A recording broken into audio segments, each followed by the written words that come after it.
Look, I need you watching our backs. You're a better shot than I am. Huh, really? No? Hello there, Servum17 once again. This is my Gears of War 4 Insane Difficulty video walkthrough. This is Act 2, Chapter 1, The Prodigal Son.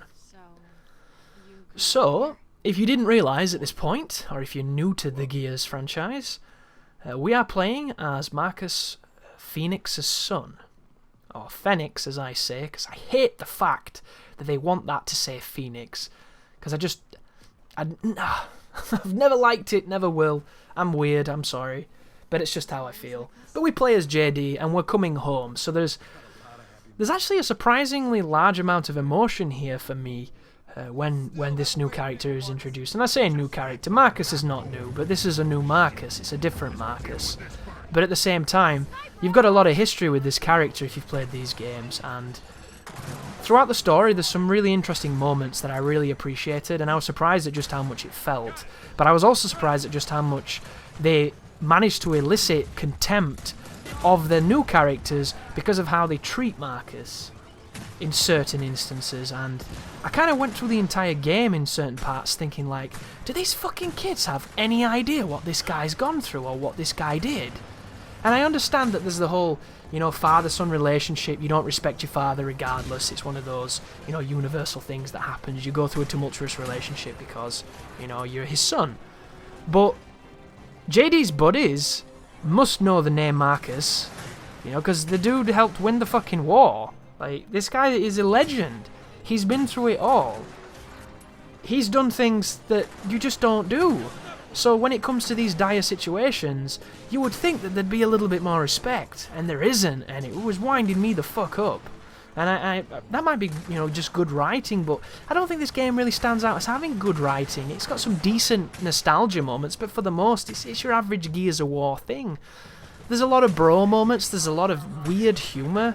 For some reason, they've gone full Nathan Fillion with JD, so he's kind of witty, and they've got the whole, doing their best impressions of a Joss Whedon script every so often, and it hits and it misses. It's up to you whether or not you like that kind of stuff. I didn't hate it, but at the same time, when everything's going to shit, it can feel a little bit juxtaposed in a weird way, and some will like, some will not like. But it does come off as slightly weird, and I don't think it helps the fact that they have a really endearing story that's intriguing, and then about halfway through the game, it's just like, yeah, well, there it was. And now find this person, find that person, and boom, that's the end. Like, they lose all the momentum, they lose all the allure, all the appeal, all the mystery, all the potential to tell a new story, and they just go, Gears of War 1 again. There you go. Which is unfortunate, but, I suppose you can be the judge of that, whether or not you enjoyed some of the way that they handled the story. But we're moving into the house. There's no checkpoint after that fight as well, so if you get killed going in that room by accident because there's no immediate cover, you have to do that entire courtyard again. And it's not the biggest fight to redo, but in a Gears game, normally, that would have been a checkpoint, and then you'd move through this door and it'd be the next engagement, because it was all about that chain of skirmishes checkpointed, wasn't it? Somebody on Twitter mentioned that they thought Gears of War 2 had really bad checkpoints, and I don't remember that at all. I didn't have any problems with Gears of War 2 checkpoint-wise. Because it's the stuff that really sticks out to me. It'll have had moments where there was tough checkpoints, no doubt, because every Gears has had that.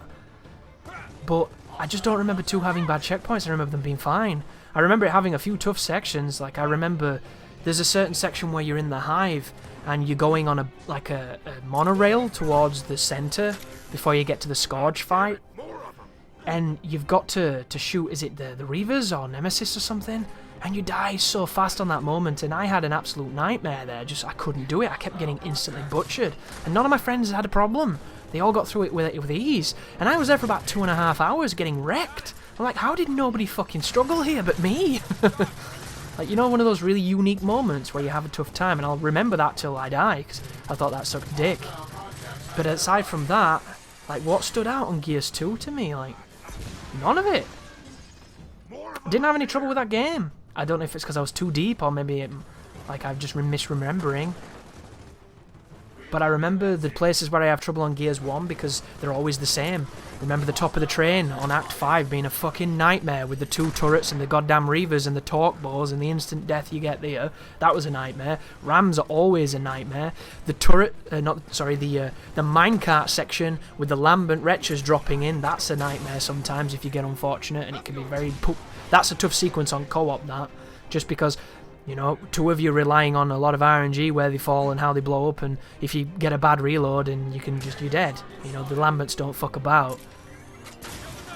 A couple of tricky moments, but that's about it with Gears 1. In Gears 3, a lot of obvious ones as well. That awful trench with the armoured Cantus guy and the centipede, that's a famous one that everybody had a tough time with. There's the moment where at the very beginning there's a guy and he got a mortar launcher and you have to rush around that side to get to him, and that's a nightmare. And then of course the Queen's a nightmare. There's a lot of tricky moments on that. That's a really tricky game. And then when we come to this, I can think of a whole bunch of ones that are tough, but not badly checkpointed in the other games for me. So I might have to go back to Gears 2 and check that out to see if I can find what that dude was meaning, because everybody has different experiences with games. It's just how they work, and I do find it interesting how people see things differently, because I don't see the point in just seeing it your way. It's one of those things that I don't understand when I interact with some people on YouTube, where you ask them a question about something and then they'll go like, why? It's like, well, why not? It's an interesting other perspective. Have you not thought of it from that perspective? And they're just kind of, why would I? It's like, okay, I'm never going to interact with you ever again. Have a good day. See ya. But that's the end of the video, guys. A pretty short one. Thank you for watching, and you take care now.